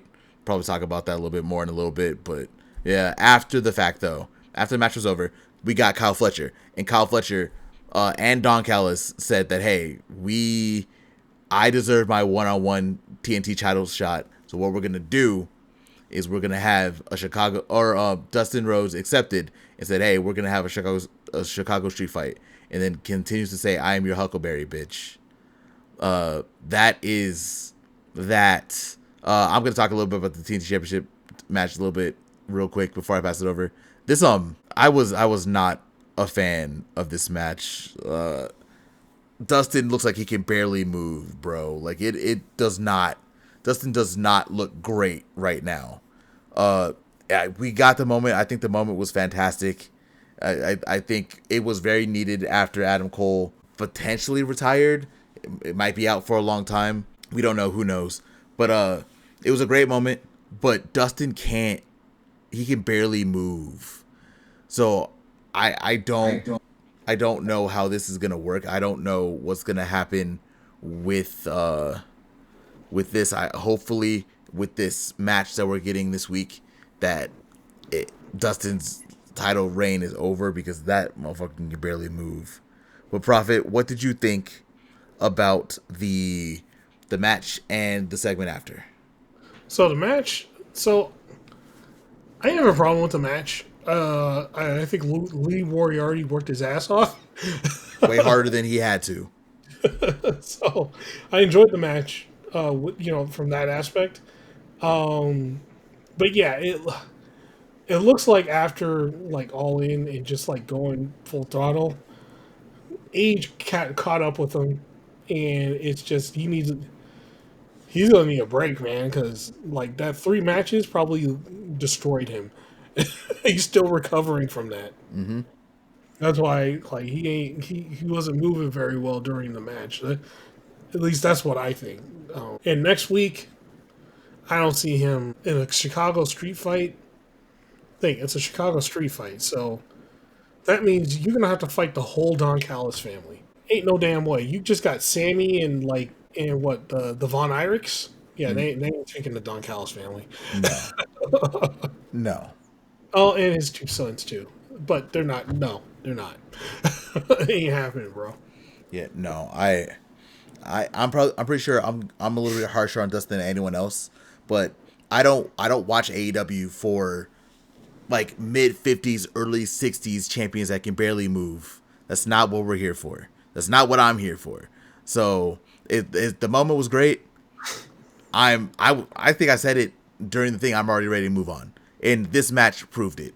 Like, I've never seen Lee have a bad match. This match was rough, and Lee was trying his hardest, and it just wasn't working. Yeah, Lee Moriarty was working his ass off, man. Yeah, I don't know. I'm just I'm not a fan. Well, yeah. Next up, we got a promo from the Bang Bang Gang. We got the confirmation that Colton is out. Sadly, man landed directly on his feet, hurt his knee. His first match back was not great. But Juice is gonna step up. Juice is now going to be Austin Gunn's partner in the Tag Team Championship tournament, which we have the full bracket. The winner of the Bang Bang Gang and Big Bill and Brian Keith will face FCR. We have the Outrunners and the Young Bucks on the other side, and GOA versus Bro Dito. The winner of this will get a tag title shot at Forbidden Door. But yeah, that's really basically it. We get the confirmation that Colton is out and Juice is gonna hop in. Proffitt, do you have any thoughts on this at all? No, I'm glad the one thing I'm glad of is they instead of fully taking them out of the tournament, it was like, hey, Juice Robinson's here, put him in there, and I'm glad Juice is in there. Mm-hmm. After this, fuck Hulk Hogan. Yeah, we had Toni Storm. we had Toni. What happened? No, I was laughing too. No. Yeah. Fuck Hulk Hogan. Toni Storm had a backstage interview with Lexi. Toni Storm ran into. They looked like they were in like a brewery section, like a bar section. Toni Storm ran in, talked about Alex Windsor, that she's going to be close by to watch the match, basically. And she was expecting that Athena was most likely going to lose. And she told Athena that we are living on Mondo Tony and just sit on it and spin. Just a little thing, back and forth for Athena and Toni Storm. Any thoughts on this one? No, it was Toni Storm being Toni Storm. Mm-hmm. That was it. After this, we had a world title eliminator between Bang Bang Gang and Big Bill and Brian Keith. Big Bill and Brian Keith did lose this. Low-key kind of surprising, but I'm guessing that the Guns were going to go up against FTR, and because we have a little bit of a change without Colton, they probably kept that going. Juice Robinson looked great in this match, as he always does. He's definitely a lot more serious, which is fun. But yeah, there's not really too much to talk about the match. The match was really good, but Bang Bang Gang, Juice Robinson, and Austin Gunn will advance in the tournament, and they will be facing FTR. Anything on this one? I know, it was fun. And this was one of those things I was seeing people with them shit takes talking about Juice Robinson. They're like, oh, grow the facial hair back and stuff like that. I'm like, did you not hear anything he said? You guys are talking about him like he was a joke. So for one, he shaved all that shit off. He's more serious now, and he wants to win titles. He wants to be like New Japan Juice Robinson. That's what it is. That boy was a monster too. If y'all don't know, like, just take some time and watch Juice Robinson as IWGP US champion. Mm-hmm. And just tell me which one you want. You want the one that was pretending to pee on people, or do you want New Japan Juice? Just let me know. Yeah, give me that New Japan Juice. Every time. That boy, he was wrestling. He was doing his thing, man. Bro, his feud with Moxley was so good. Yeah. Backstage, we have another backstage segment with Lexi Nair, but she's with Shane Taylor, who was asked about Lee Moriarty's loss to Dustin, which I get it, I'd be mad too. But Don Callis came in, and we have an 8-man tag, and the winners are going to get $400,000, and we get, we'll talk about the people when we get there, but we have a little bit of Don Callis family and Shane Taylor promotion connection here. Don Callis said, "Look, once we win, I get $300,000 and you get $100,000," and then he walked off without letting Shane say anything. It proved to be a fatal mistake, but once we talk about who was in the 8-man tag, you realize Shane Taylor Promotions and Don Callis family had no chance to win anyway. Yeah, no, they had. Yeah. No. You have any thoughts on this one at all? No, it was just Don Callis being an asshole. Next up, probably something that was likely one of the most interesting things to happen on Collision. We got the Max Caster Open Challenge. Let's go match the best wrestler alive, like all that good stuff. The crowd is still kind of behind Caster. So we find out who is going to take the challenge, and it is Anthony Bowens. So this is the second time he's doing it, and in a very different light. Everyone was very excited to see him when he took the challenge during the buy-in a month or two ago. Didn't really feel like everyone was super excited for him here. Also, Bowens was kind of healing it up. He was taking the fight to Caster. He was beating the hell out of him. He was beating him bad, dude. For a solid 2 minutes, to the point where the crowd was even like booing Bowens, which we talked about last time we had a podcast. Bowens was able to hit the mollywop for the win. The crowd was kind of mixed, mostly booing him though. And during the entire match, you could tell that Bowens was he was not all there. Like, it felt like he might have been like upset with something, like anything was happening, right? Whatever. Yeah. He definitely left the ring very upset, conflicted. He was frustrated. One thing though is after the match, Billy Gunn threw Bowens like he was a child off of Caster because Bowens was continuing to attack Caster after the match. And he launched Bowens. Yeah. Like, he picked him up and, like, tossed him. Like, I thought he suplexed him for a second. No, he just picked him up and tossed him like he was, like, nothing. I'm not gonna lie, I've been talking a lot of shit about Billy Gunn, about being around Bowens still. That was impressive. Bowens ain't a small man. No. And we did see, it looked like Bowens was about to attack Billy Gunn, but then rolled out of the ring and walked away. That's when he left frustrated. Proffitt, what were your thoughts on the match and the after segment? So, match, the match was interesting because people, when Max Caster was, went down, they started doing his chant to get him back into it. They were getting behind him. They were like getting behind Max Caster, and Bowens was like losing it because of that. I thought that was like one of the more interesting things. It was just the fans turned up, and like it's like Max Caster is like the face now, and Bowens, he's 100% healing it up. He is. I think he's just going to turn all the way to the dark side, which it's been feeling like since he's started doing this. That's where he was going. Once he started losing the matches, he definitely started like losing it a little bit. Like it felt like Bowens just felt like he was going to win gold immediately, and yeah, he just was not having losing to anyone. So it's going to be interesting to see where they go from here. Bowens hasn't officially turned yet. Like, we haven't got the moment where he turns, but we're close. Yeah, he's gonna do something to Billy Gunn. They teased it there. That's probably what's gonna happen when he fully turns. And what will be interesting is if he does it to Billy Gunn, if Max Caster comes in to save Billy Gunn. God, people were saying that this is like there was a meme about like this being a double turn. I get it. I do not want Caster to play the face. Like, let him still do what he's doing. Let people do the chants. Let him talk shit about them after. I don't think you make Max Caster a face here. I think you do good to make Bowens a heel. I don't think you turn Caster though. But we'll see where we go. Right after this, we got Nick Wayne and company. We got they're officially now no longer the Patriarchy. You said they were called like Uncaged. We don't know yet. Doesn't feel like they have a name. They did call themselves Uncaged because you know Christian Cage. But AR Fox came in to interrupt. Is like, hey, I thought y'all said you were done talking, so let's fight. So basically, we're getting a match between AR Fox and a partner of his choosing versus Nick Wayne, and Kip Sabian. Yeah, and the other thing, AR Fox was pretty much hinting at is he wants to crack at the ROH TV title. I hope he gets it.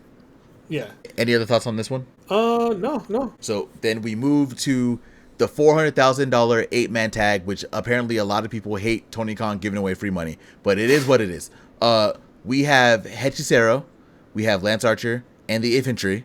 That's the team that we're talking about, the Don Callis family and Shane Taylor promotion mix, against the Outrunners, Big Tom, Tomohiro Ishii, and the undefeated one, Hologram.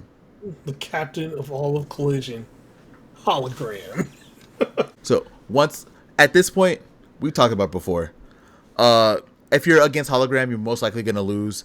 And on top of that, if you're on Collision, he gets like a 45% buff.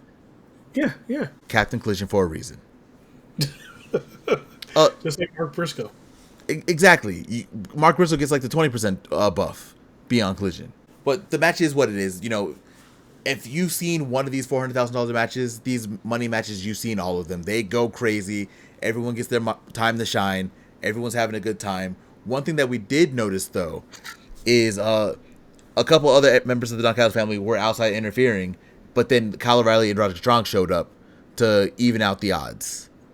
And, of course, the good guy team won. Sean Dean got hit with Total Recall. One of the Outrunners got the pin. And all of that team, the Outrunners, Ishii, and Hologram, are $100,000 richer. What are your thoughts? It was a fun match. And I've seen a lot of people online saying it. Like, at the beginning, they didn't know who was, who was going to be on that team with, not the Don Callis family team, but the team with the Outrunners and Big Tom. And they're all like, the second they saw his Hologram, they're like, well, we already know who's going to win this. It takes all the suspense out. Because Hologram doesn't lose. He's the only person that doesn't lose and never had a title shot, pretty much, is what people are saying. Bro, people are upset about, before Toni Storm, people are upset about Mercedes always winning. Mercedes had losses on her record. She lost tag matches. Hologram has literally not lost in over a year. Since Beast Motors. Like, he had that first match. No, he's never lost. Like, not even once. Wait, I thought you lost that match with Beast Mortos on the pay-per-view. Where he injured himself. No, undefeated. If you look at his like little record, he's like, what, I think 33-0 or something like that. Jesus Christ. Literally undefeated. Start calling this guy Goldberg, man. Bro, I don't know. At some point he's gonna have to lose, but for right now, it's not hurting anything. It's not super crazy. Yeah. But yeah, it's impressive. But yeah, you're right. Once everyone saw Hologram was in, it was like, oh, he's winning more money. Here you go. That's free money for Hologram. Easy. He doesn't lose. Literally doesn't lose. Right after that, we got a match between Rachel Ellering, Maserati, and Laney Luck versus a new trio that we kind of talked about earlier, the Triangle of Madness. Tekla, Sky Blue, and Julia Hart. This was a little bit more back and forth than I think people would have thought. Like, the other team, Rachel Ellering, Maserati, and Laney Luck, did get a little bit of offense in there. Really, though, wasn't a lot. Triangle of Madness takes the win, of course. This is their first match together officially as the Triangle of Madness. And, of course, if Tekla's around, you know who else is going to show up. It's on site. Queen Aminata. Her music came on. She has like the little black under her eye because she took the mist last week. She was already being vicious, right? So now she has the mist, she's gonna be like even more aggressive. And like 20% dumber because she definitely went in there with just a chair and decided to try to take on the Triangle of Madness, and that did not work. Yeah. Well, it kind of did a little bit, but then Megan Bain shows up and Megan Bain lays out Queen Aminata for low-key little reason. She just kind of did it because she Megan Bain everywhere. She laid out Queen Aminata because she could. So like I was talking about earlier, Queen Aminata's gonna need a little bit of help. We know Willow's actively gonna start going after Tekla. They need one more. We'll talk about the other person a little bit later, but yeah. What are your thoughts on the match and the after segment? The match was, what it was. It was the showcase match. I was kind of glad, what's her name finally, moved up from Ring of Honor. Well, not moved up, but got a match outside of Ring of Honor, Rachel Ellering. Because she used to be in that tag team with Jordan Grace back in TNA. Ah, They were, what was it? I think they were tag champs at one point in time. Her and Jordan Grace were. I can see that because she was the one who got the most offense for her team during that match. So I get it. Yeah. But yeah, it is what it is. It is what it was, man. It was the showcase match, so they were gonna get their asses kicked. The aftermatch it's just like, hey, Queen Nominal is gonna fight him, and Megan Bayne shows up and just annihilates her. I'm like, oh jeez, Megan Bayne, why'd you have to do that? This fight didn't concern you. You just showed up and wanted to hit somebody with something. Pretty much. That's it. She found a reason. That's all she needed. She was like, I think I want to be there tonight and powerbomb Queen Aminata. And then poof, she was there. She's everywhere. And, Triangle of Madness was like, ooh, it's Megan Bayne. Yep, time to go. They did not stick around. I mean, understandable. It's Megan Bayne. Yeah. That's Megan Bayne. She'll take out all three. So, yeah, it is what it was. Next up, Stokely, Big Stoke, talked real bad about Adam Copeland. Talked real bad about Austin Gunn and Juice Robinson. It's Stokely. You know what he's saying. I don't have to repeat what he was saying. It's just hyping up and setting up more storylines between FTR, Stoke, and a little bit more of the tag tournament. That's really all it is. Interesting thing though is after that we got a backstage segment with the Conglomeration and Paragon. Kyle O'Reilly was in there acting like he was gonna spend the Conglomeration's money because they had just won money, and it was Ishii and it was Hologram. Hologram looked like he was about to say something, but Kyle O'Reilly kind of was like, nah. I know what y'all want to do with that money. Y'all want to spend it on Roger Strong because it's his birthday, and we're going to go out, we're going to eat steaks, we're going to have a good time. Yeah, let's do it. Roger Strong didn't look very happy about what was going on. He walked in there saying, like, are you done? And then they all walked out. Kyle was like, yeah, let's go. This is a celebration, man. This is what we're going to do. Let's go spend your money. And then Ishii and Hologram were just kind of standing there. Ishii's face didn't change. Hologram's face, you could see it through the mask. He was like, I'm not spending my money on you. But that's it. So I guess right now, Conglomeration are quote-unquote reunited. But Kyle and Roddy were acting kind of weird. What were your thoughts? They were conglomerating, man. Come on. Were they? It doesn't feel like they were. So Kyle O'Reilly is acting like, here's the interesting thing. So no Adam Cole there, right? Kyle O'Reilly suddenly gets 100% more interesting. He pretty much goes back to where he was in NXT, just saying off the wall shit. And then we get, you get the rest of the Conglomeration. It was, it was a decent segment. I'm interested to see where Kyle O'Reilly and just Paragon, where they go, because that was a big blow. No Adam Cole. Yeah, I want to see more of where they go. Are they going to just both pursue the tag titles, or are they going to break off and just try to go for singles titles? I'm expecting them to go for tag titles now. Hear me out. We get a Paragon Conglomeration feud. Paragon turns. Makes sense to me. Yeah, I'd be down for it. I don't know how we get to the point where they turn. Not fully sure how we get there, but... Well, you would have to have Kyle O'Reilly turn. Yeah. Right? It would be Kyle O'Reilly turning on somebody and, And then Roddy... Well, of course, Kyle turns, Roddy's backing him up, so it doesn't matter. Yeah. They have a reason, right? Like, we lost our friend. We were very upset. Now we're going to take it out on the roster. After this, we had our tag match between Nick Wayne and Kip Sabian versus AR Fox and Angelico, whatever, They keep on saying Angelico. I always felt like it was Angelico, but for the sake of what AEW is saying, I'm gonna call him Angelico. It's Angelico. I'm pretty sure it is too, but they keep on calling him Angelico. But yeah, I don't know. It's been, I think we talked about it in the podcast where it was really bothering me, because Tony's kept on calling him that, and then he gets announced now as Angelico. So like I just don't. It's not right, and I don't know why they keep on doing it. Anyway, it doesn't matter because they lost. Yeah. Nick Wayne and Kip Sabian were able to beat AR Fox and Helico. It wasn't a quick match. It was pretty back and forth. It was actually a pretty good tag match. Yeah, AR Fox was doing AR Fox things as usual, and Helico is so underrated. He's so good at what he does. Oh yeah, yeah. Either way, lost. Interesting way they lost though. Kip Sabian was doing Kip Sabian things, looking amazing in the ring. Last time, I don't think we've seen him wrestle in a long time. Looked like he didn't miss a step super bad. He was about to get the pin, but Nick Wayne wanted to get in. Mother Wayne was also calling for him to get in. Once he was in the ring, he hit the kill switch and got the pin. So very interesting. They're still taking shots at Christian.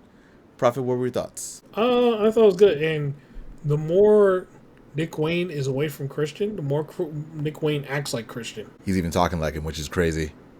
Yeah. Like he's literally like a little mini Christian. It's actually kind of freaky. So yeah, and man, AR Fox, man, he's so good. He's so ridiculously good. That whole sequence where he got Nick Wayne in the corner, he flipped over, he did that almost like that drop kick to Nick Wayne, rolled out, jumped up, hit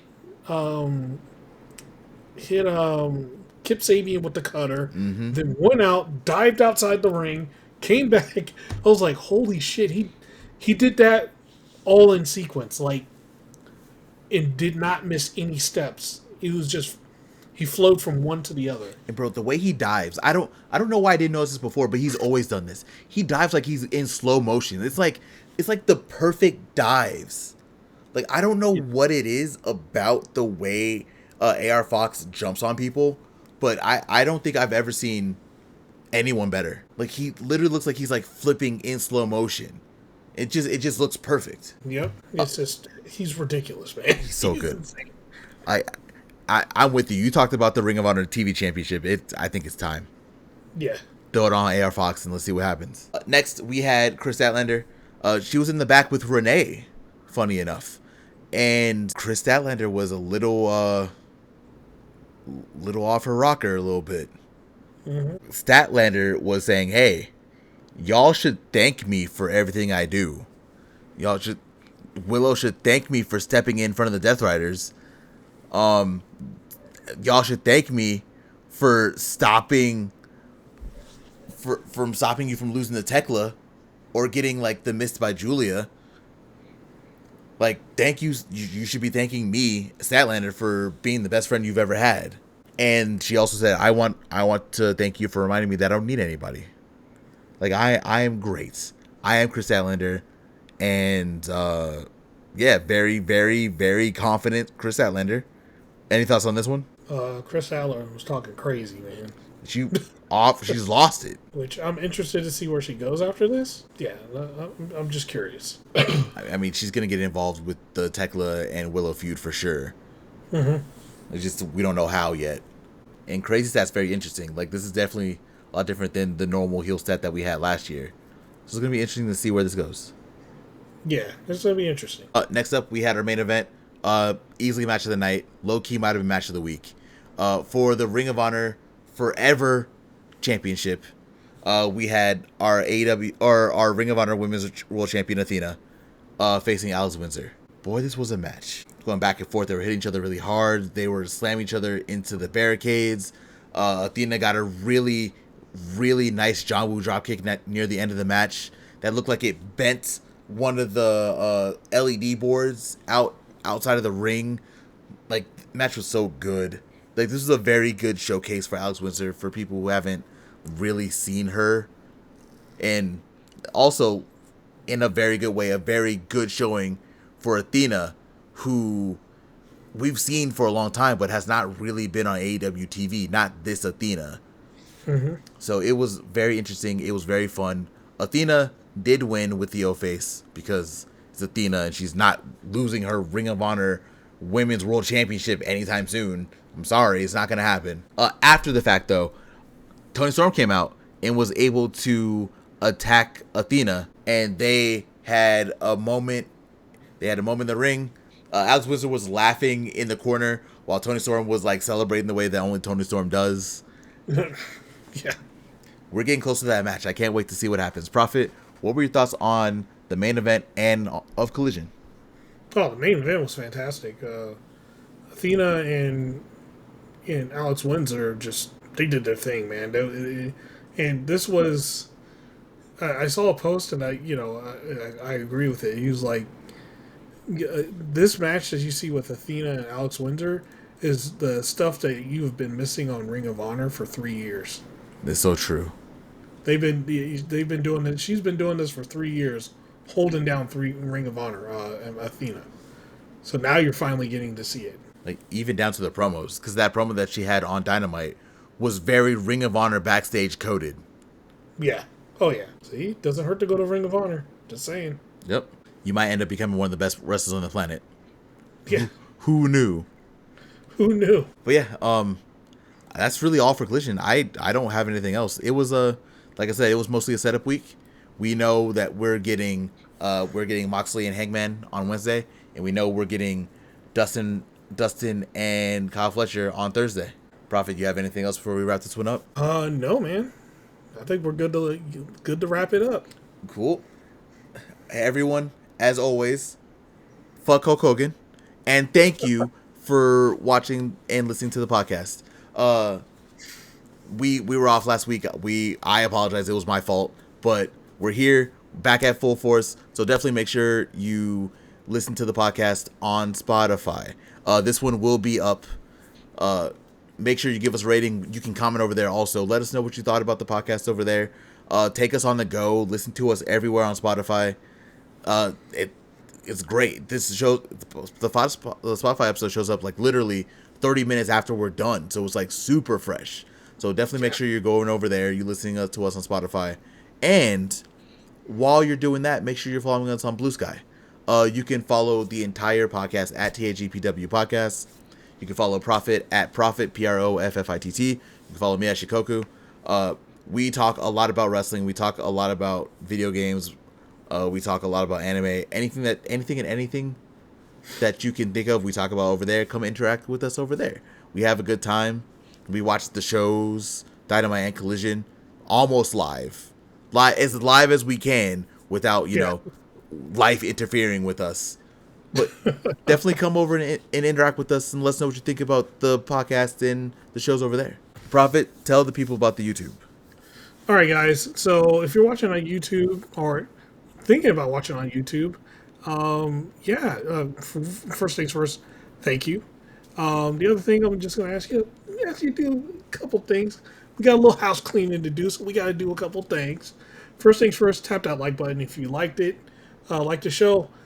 If you didn't like the show or didn't like the beginning, you tap the thumbs down. Either way, it lets people, it gets the podcast to more people, and it, helps the algorithm.